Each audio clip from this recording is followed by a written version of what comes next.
Welcome, everybody, to today's Building My Legacy podcast. I have with me today Dr. Martha Saunders.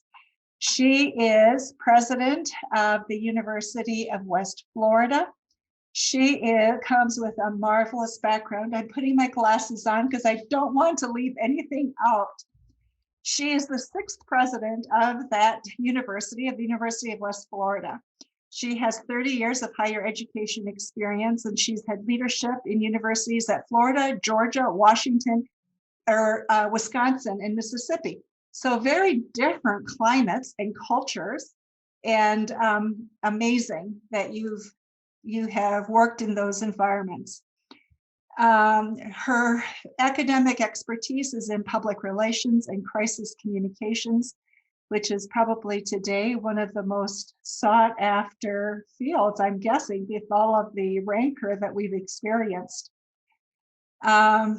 She is considered to be in one of the top performing public universities, with the third highest score in the Florida Board of Governors performance metrics.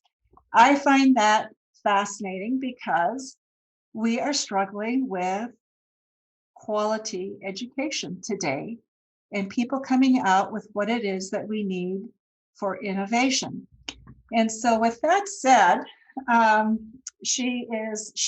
there's a couple other things I think are important to know about her. She has two named colleges, one in health and the other in science and engineering. She has done a lot of work in cybersecurity, which is also a big field today. With that said, I will turn this over to you, Dr. Saunders, to talk about what it is that is on your heart and what you would like people to know about. Well, I'm always happy to introduce people to the University of West Florida because I think it helps put some of my other comments in perspective. We are one of the 12 state universities in the state university system of Florida. And Florida is a very big state. So there are not a whole lot of us. We all are part of the system. Our university is in the westernmost part. We're in the Panhandle, the westernmost city in Florida. So, well, our university, we're one of the 12 in the state of Florida. We're the westernmost city in Florida, and we're actually the only university in the central time zone. So it kind of puts in perspective, Florida is a very populous state. It's a big state. And quite diverse.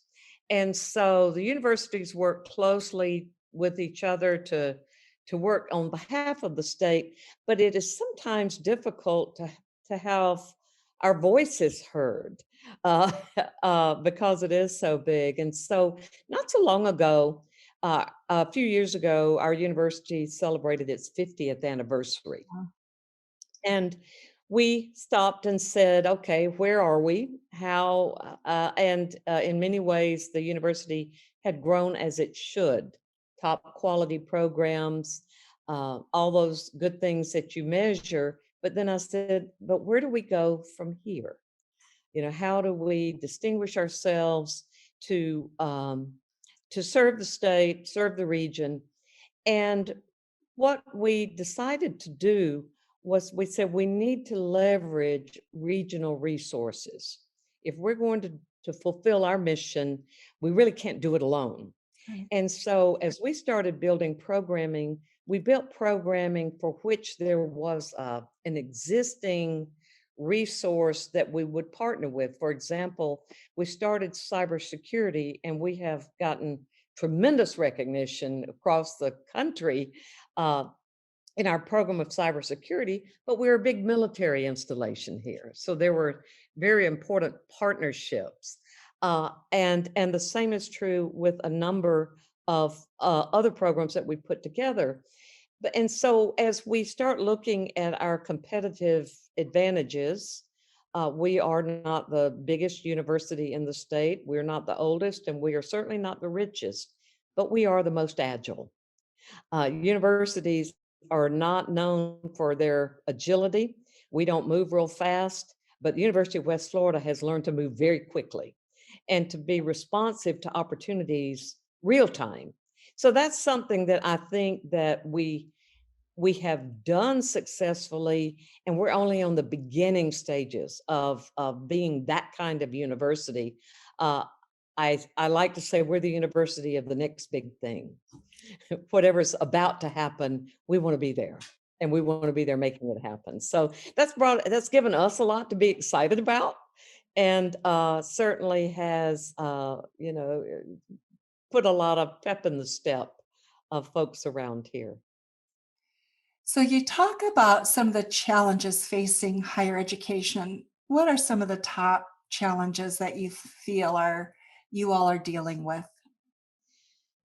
Uh, well, some of it is uh, the value of a college degree, uh, or how people perceive the value of a college degree. There was a time, certainly when I went to school, if you had a college degree, you were set, and now people are questioning, because it's not cheap. Even in a state like Florida, where we have very low tuition, it's still quite a commitment for families and for people to pay for a degree. And they're going to say, is this worth it to me?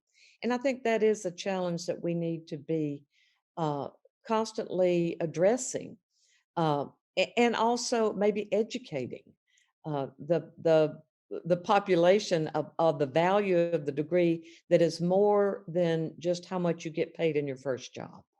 So I think that's a big one. Certainly resources. Uh, you know, uh, there are more and more hands out for fewer and fewer public dollars. How are we spending those? The students are having to pay for this. How are they funding their college? So I think those are some of the real big issues. But also, is what we are offering. Are we offering what we need to be offering to students to truly be a model for higher education? So when you look at, are you offering what you really need to offer? How do you come about making that decision? What's your analysis framework for that? If we're doing it right, we're listening, and we're listening to people on the outside. We have in many of our programs advisory groups, and these are folks in industry, uh, and they come and they say, your students are coming out and they're good at this, but they need to be better at that. Right. And we need to take that to heart, uh, and make those adjustments quickly. And I think we also need to educate our students before they leave about um, the skills they need, both the hard skills and the soft skills, to be successful. So I think those are things we hear, but we need to listen and we need to respond. So listening and responding, money at the public level is always a challenge. I mean, I've been a part of universities, so I know that game.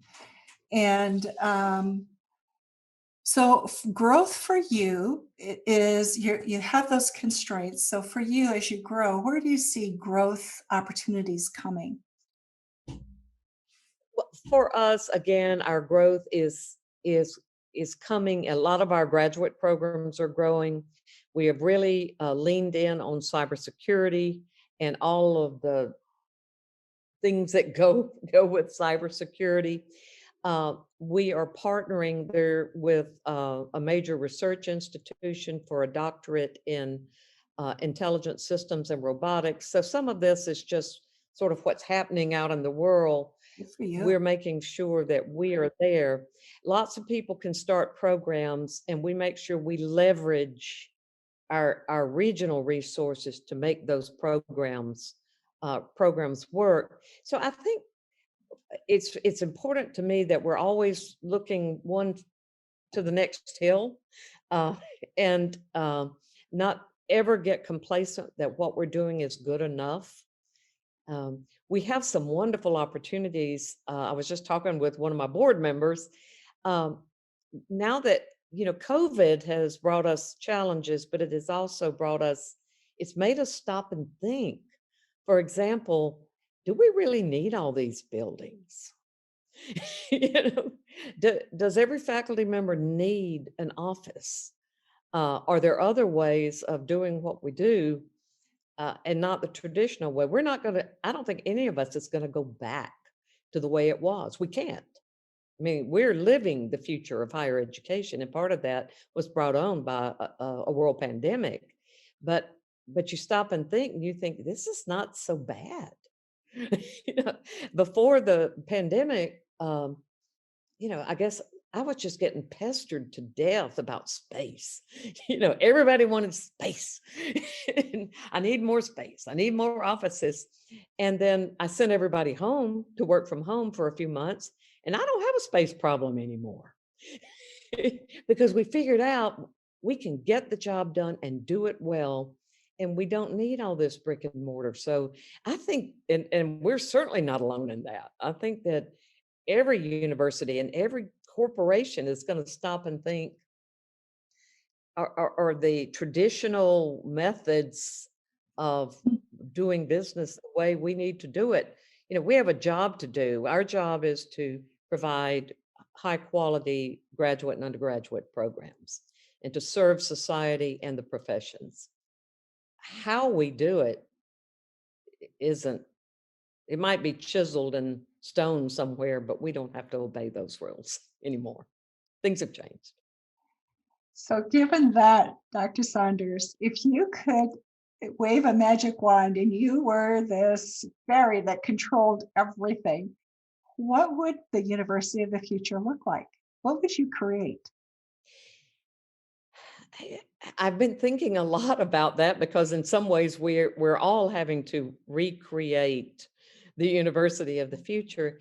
But I have come to realize in my lot of years in this business and in life, programs are not permanent, and buildings are not permanent, but culture is. The culture of the place.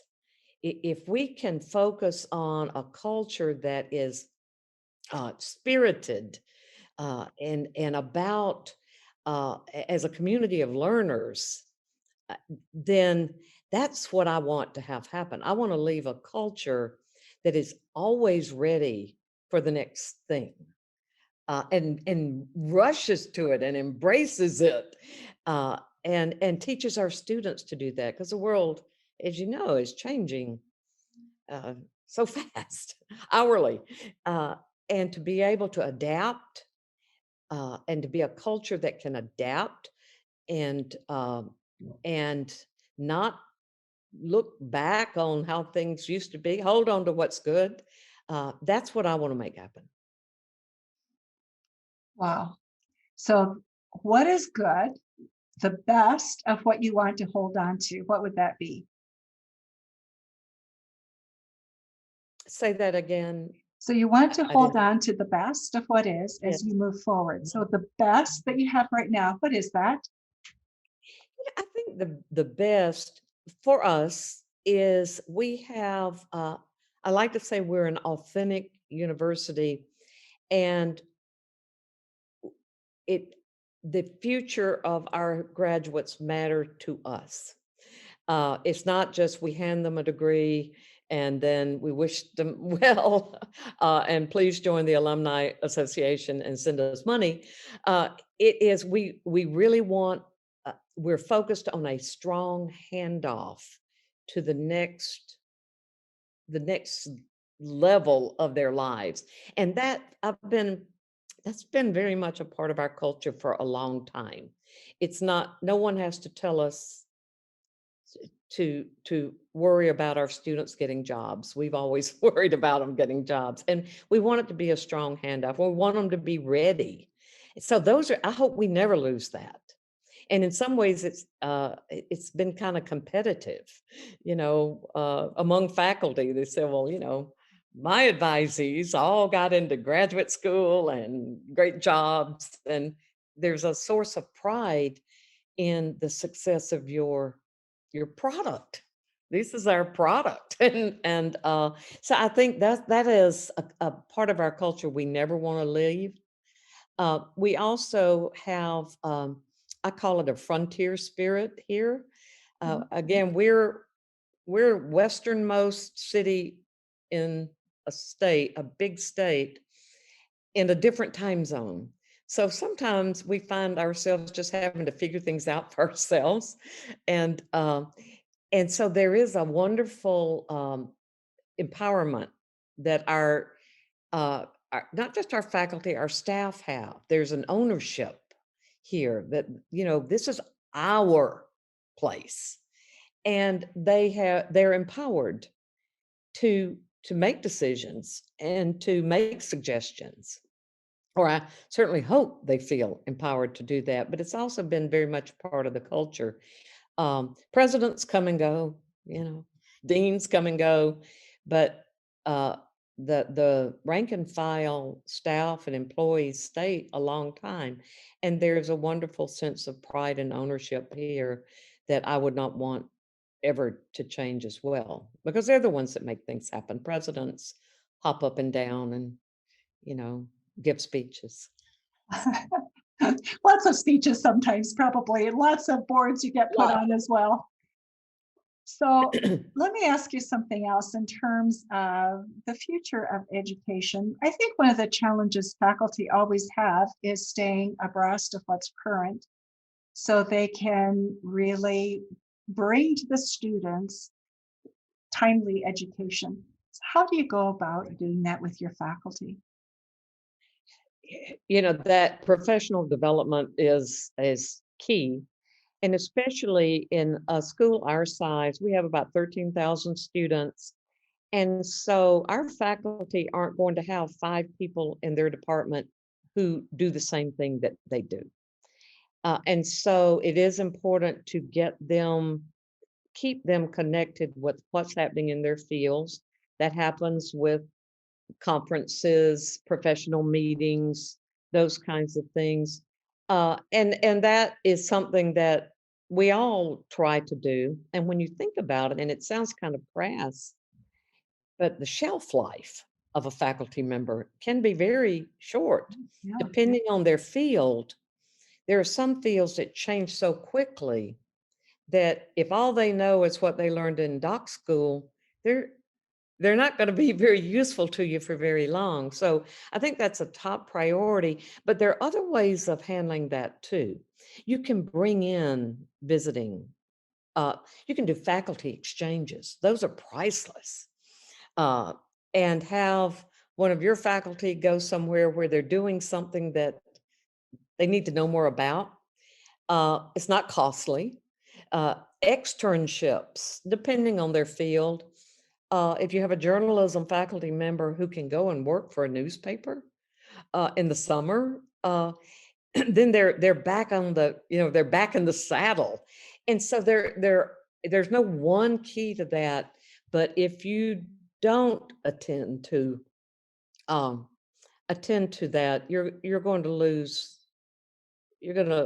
something very important for our students. Lots of ways of handling it, but it needs to be a top priority. What do you get most excited about? Uh, I love a puzzle. I think the You've got part to pick about my one. job I like working with a team. And but so we say, okay, this is what we got to do, and this is how many resources we have, and you start moving those puzzle pieces together. How are we going to make this work? And whatever the challenge is. I think that's my favorite part of the job. And sometimes I like just coming in and doing what needs doing. Uh, sometimes I tell people this is a great job for someone with a short attention span because it's going to change. You may think you have planned your day, but you didn't plan your day. So I just the work of it, because we're so spoiled, and I hope we never take for granted when you work at a university, you you can't have a bad day. You can have a hard day, but you're surrounded by hope. You're surrounded by people who have big plans for their lives. They don't even know what it is, but it's going to be big. It's going to be great. And if you can't get excited around those people, and not just students, young faculty who starting out in their careers, academic professionals, they're so excited. And like I said, you can have a hard day, but if you have a bad day at a university, you probably need another job. So. That's a great piece of insight. So what else would really excites you? Innovation. You talk about innovation.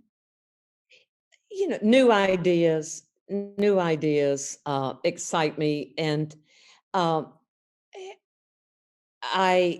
sometimes we all have a tendency to get real comfortable in our little nest, and especially maybe those of us who are attracted to education because we love to study, we love to read, and you can get it gets real easy to just get in your own little Bubble. Carolyn library and never come out.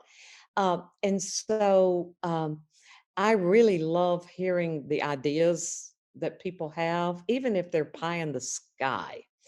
Because a lot of times they're not.